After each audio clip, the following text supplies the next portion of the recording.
Hey, Jim Ostrowski back with the Liberty Moving podcast.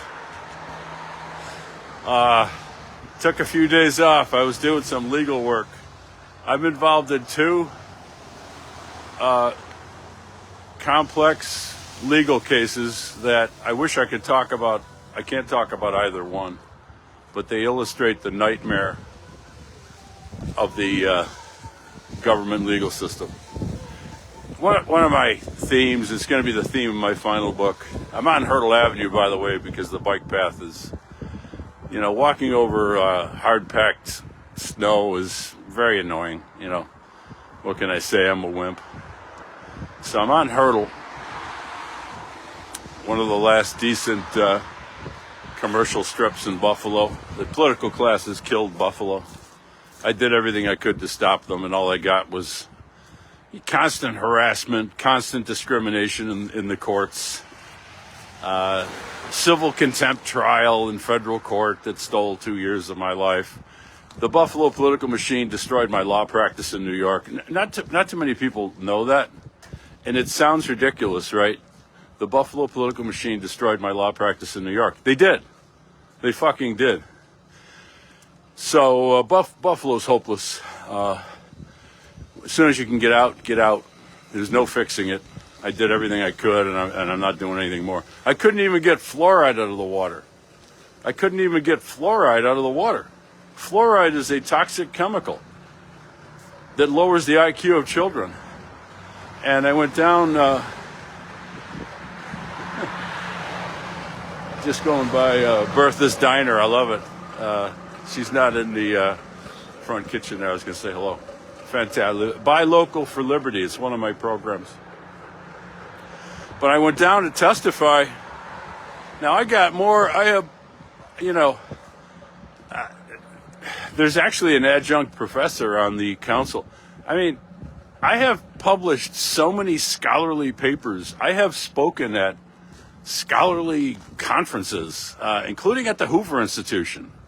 I gave a speech at the Hoover Institution. I look up, and there's Milton Friedman, Nobel Prize winner. George Shultz spoke at the dinner the next day. And these people said, we didn't have research. We didn't have citations. It's like, fuck you, and fuck the horse you rode in on, bitches. I'm going to go down to City Hall. I'm going to line up my speaker, and I'm going to blast those bastards when I get a chance. I'm just too fucking busy right now. So enough with the introduction and the F-bombs and the jokes and so on. Let's get into some business. So I'm going to lay it all out on the table. I'm trying to convert the Libertarian Party, which has had spectacular political failure for 50 years, in spite of our best efforts. I'm not knocking the efforts. I was one of them. I'm trying to convert it into a direct action organization. And if we do that, we can change the world. Not just the country, the world, because the U.S. sets the tone for the whole world. And we have since 1776, basically. Number one economy on earth, 1875, 100 years later. So the U.S. dominates. So I've got the libertarian fork in the road. Take it. One fork is the opening to Trump. I don't mind saying, I put my resume in for the Doge committee. I said the other day, I'm the most experienced policy analyst in the liberty movement. I thought of a couple guys who actually could also claim that, and Tom DiLorenzo, but Tom doesn't do a lot of policy anymore. He's more into scholarship, running the Mises Institute. And Jim Bovard, my friend, he's the leading libertarian journalist. But a lot of his stuff on policy is more journalistic, and so I would just make the fine distinction. And by the way, both these guys should be on the Doge committee. I don't know why they're not. I don't know if they want to be or have been asked. But if I get on there, I'm going to say, look, I need Tom and Jim. But as far as nuts and bolts policy analysis, wow, can't even talk. I'm the most experienced policy analyst in the libertarian movement, or the liberty movement. Forget it. Conservative movement, you name it. I've been doing it since 1982.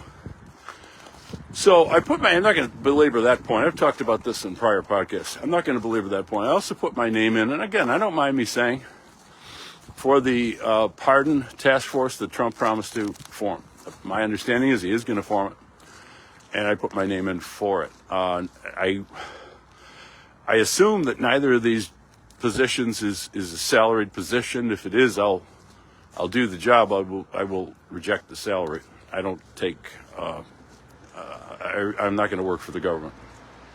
Period.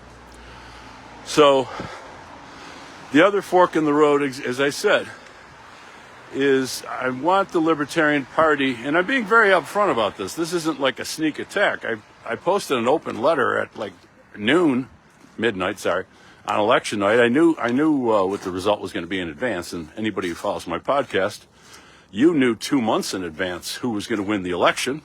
Because by the way, I'm the most experienced political prognosticator in the fucking liberty movement.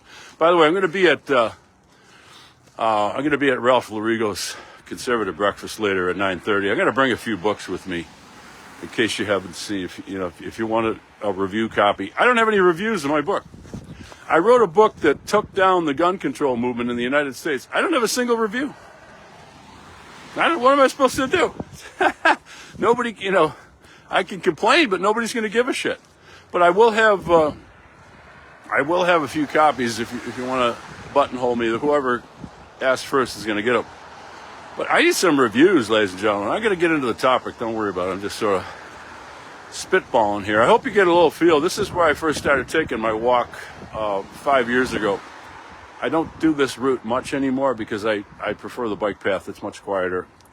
But it's Hurdle Avenue. It's my neighborhood. Pretty cool neighborhood. One of the last, decent neighborhoods in Buffalo. So I'm going to talk today, and I can't talk too long because I gotta get ready for this breakfast. But so I'm pitching the Libertarians on the New York Libertarians. I've only gotten responses from 2 of the 52 parties, by the way. So point 1. If you are a member of the Libertarian Party, I don't care where, contact your local organization or your state organization, preferably, and ask them to have me speak at their meeting. I'm going to lay out this open letter and try to get the Libertarian Party to become a major player. 2, if you think the Libertarian Party is a waste of time because they only get 1% of the vote, I would say 2 things. 1, well, they helped elect Trump. They helped elect your man. If you do the what's her name? How soon we forget. Jeez, that's terrible when you get old. Joe Jorgensen minus Chase Oliver vote. I think it's 800,000 votes. Now Trump, I haven't done the state by state analysis, but a lot of libertarians voted for Trump because he was invited to the Libertarian Convention. That was Harris, I believe, or Biden, and they didn't show up. Trump showed up. But point 2, so you say, well, libertarians never win. I'm going to join the Republican Party. Well, this is what you don't understand about the Republican Party. The Republican Party is opposed to MAGA. MAGA is not the Republican fucking Party. I seem to be, again, hate to brag, but I don't have a PR firm. I can't afford, if I had $5,000 a month to pay a PR firm to get on all these stupid fucking shows, I would just retire. I mean, I'd retire. I'd work on my books. I wouldn't just, lay on a beach because that's stupid. Sorry, I lost my train of thought. Bragging about how I need a PR firm. So, what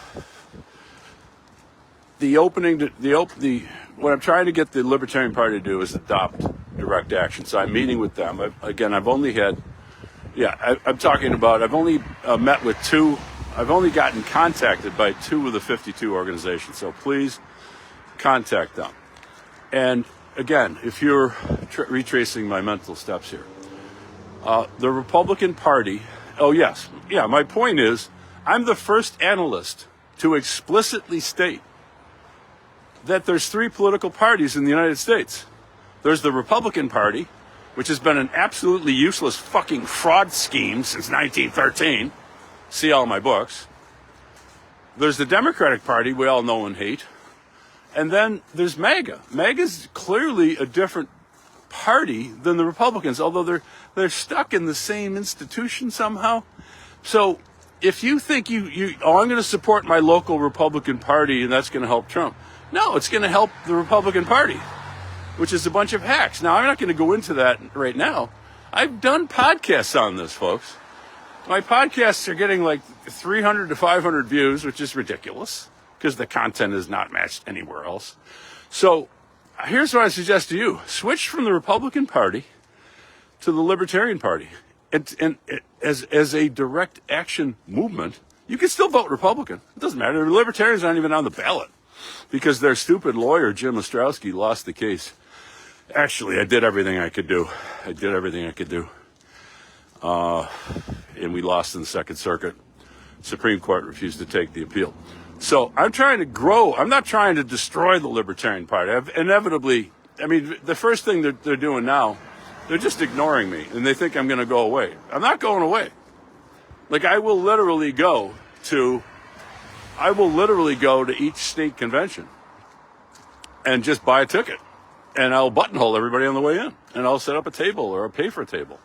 I'm not going anywhere, folks. Every one of the 52 libertarian parties in the United States, that's DC, national, and 50 states. I'm not like Obama. I know how many states there are. Just kidding. They are going to say yes or no to my proposal. And if they say no, they're going to live with the consequences. Because when the Libertarian Party says, no, Jim, fuck you, what are they saying? They're saying, we want another 50 years of failure. We failed for 50 years. We've gone through two generations of people who are dead now because it's been going on so long. And I knew everybody in the movement. I never met Mises. I knew pretty much everybody else in the movement. I mean, I knew Rothbard well. Rothbard taught me economics across the table. I mean, I'm trying to speak for the voices of the 60s and 70s who've been stilled by death. But I'm not going to take no for an answer. So, talking to the New York Libertarian Party, I'm going to pitch them. I'm going to ask them for X amount of dollars. There's an old saying, if you ask for it. I was told by a guy, very shrewd guy who knew how to deal with super rich people. He said, ask him for money and let him choke on it. In other words, ask him for the $100,000 and then shut up and don't talk. That's such good advice. It's just such good. Let him choke on it. I call that. That's beautiful. I asked a guy for $75,000 once. Shut up. And he said, okay. About 5 seconds later, probably waiting to see if I was going to say anything new. So here's the thing. The specific idea I'm going to pitch is voting with your feet and doing an app for the. I'm going to get back on the sidewalk here. Doing an app for the. Ranking the 3,000 counties in the United States. I've done it for the top 100, but I thought, well, okay, that's just going to be very depressing to the New York libertarians, and they're going to say, well, geez, I'm not going to move to Florida, it's too hot. I'm not going to move to New Hampshire, it's too cold. I'm not going to move to Indiana, there's too many floods. So I thought, well, let's give them a consolation prize, and I mean that, tongue in cheek. But here's what I'm going to do. In addition to ranking 3,000 counties, and I just came up with this idea I came up with the idea the other day, but I fleshed it out this morning. For every state, for the people who can't leave, they got their parents or they got a job or a business, it's a family business, they're not leaving New York. I get it. I'm in New York now. I don't want to be, but I'm here, I'm stuck for the moment. Don't hold your breath. I'm giving them another option, which is we're going to rank, and I don't know why nobody's done this before, but it's very common in my life. I seem to be coming up with ideas that nobody came up with before. Wow, look what it got me. Gray hair and a lot of debt. So we're going to rank the freest town in New York. Not the freest county, because we're doing that anyway with the other app. We're going to rank the freest town in New York. How are we going to do it? And this is kind of like what's that site? Patreon, where you pay premiums to find out how the guy operates. Well, There's no premiums. This is free. So this is how I operate. I came up with a formula. It's tentative and so on. So we're going to factor in.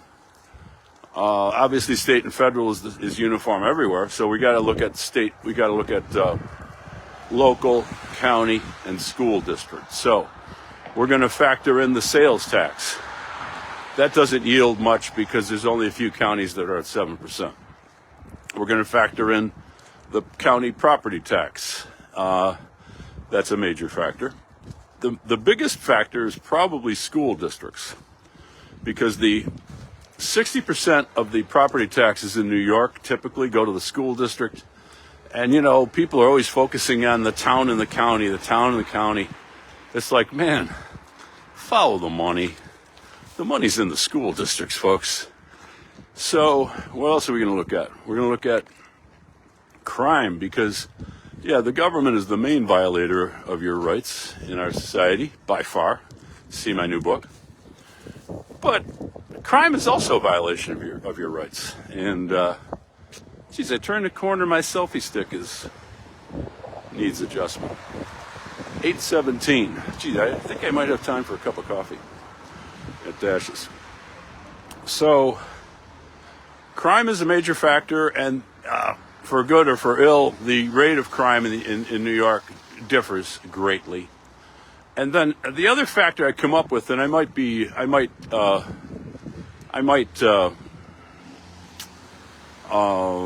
add more factors, because I just did this analysis in the last couple of days. It just shows you what you can do. And if I had the resources of the Libertarian Party nationally and statewide behind me, I mean, there's just no limit to what we could do. So the final factor is traffic tickets. I view, if you've read my latest book, I view traffic stops as a unjustified form of aggression, unless it's some very obvious dangerous thing. They're mostly revenue enhancements, revenue raisers. It's you know, portable tax collection. Let's put it that way. So there are statistics as to how much money each town. Thank God the statistics are there. We'll figure out how to do it. But let me just throw out. I actually came up with, and I did this morning. Don't hold me to this. I actually have a nominee for the freest effing town in New York. Drum roll. Can we have a drum roll, please? Mr. Producer? Oh, I don't have a fucking producer because I don't have a PR firm. Because I don't have $5,000 a month. Drum roll, please. The freest town, tentatively, in New York State. Geez, I'm shouting here. I'm going to get arrested. I didn't even write it down. Putnam. It's in Washington County.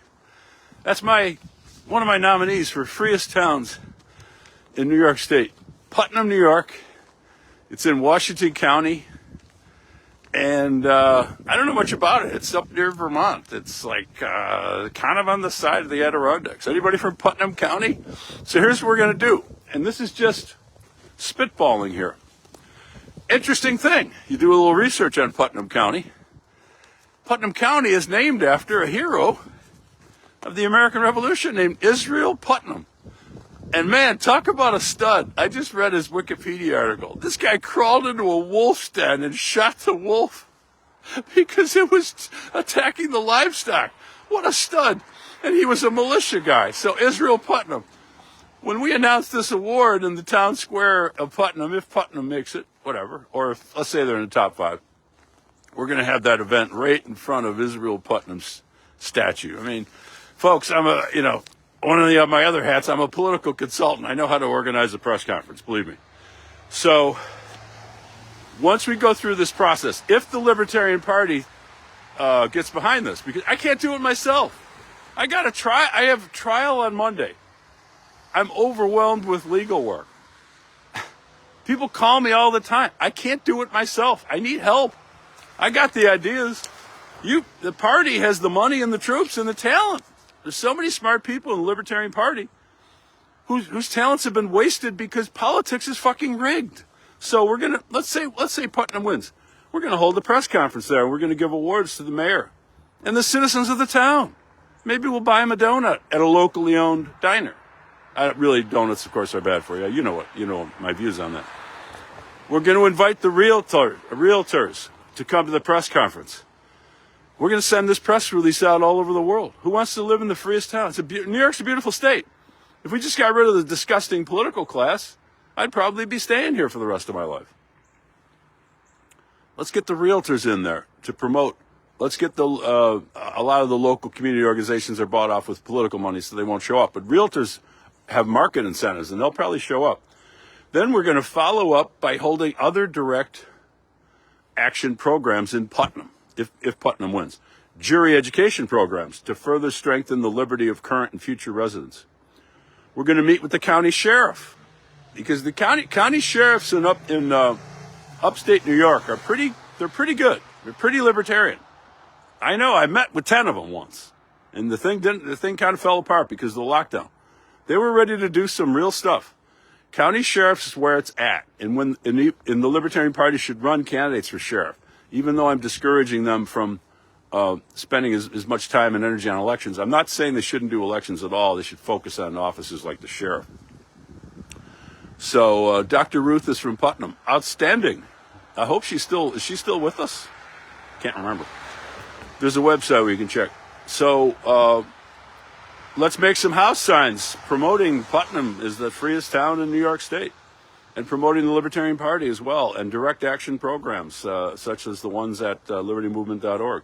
And then finally, we follow up with other direct action programs. We reinforce. This is how we're so bad at strategy in the libertarian movement. This is how Stonewall Jackson won in the Shenandoah Valley. You concentrate your forces on one spot. We concentrate all our forces on Putnam, and make Putnam even freer than it already is, and start drawing people there to live there and to be free. And we have economics programs there. We have homeschooling programs. We have the whole we have the, can you imagine, I assume Putnam is a beautiful area with lots of hills and so on, mountains. Imagine doing 7,500 steps a day in Putnam County. That's the number one. That'll do more than, no offense to Kennedy, it'll do more than whatever Kennedy is going to accomplish in Washington, D.C. 7,500 steps a day, you cut the American health care bill in half. Fact. It's a fact. Who's talking about this except me? And I got 300 people. I do have the highest IQ audience. And I'm not, you think I'm kidding? I'm not kidding at all. I have the highest IQ. There's people listening to this podcast now who got like 130, 140 IQ.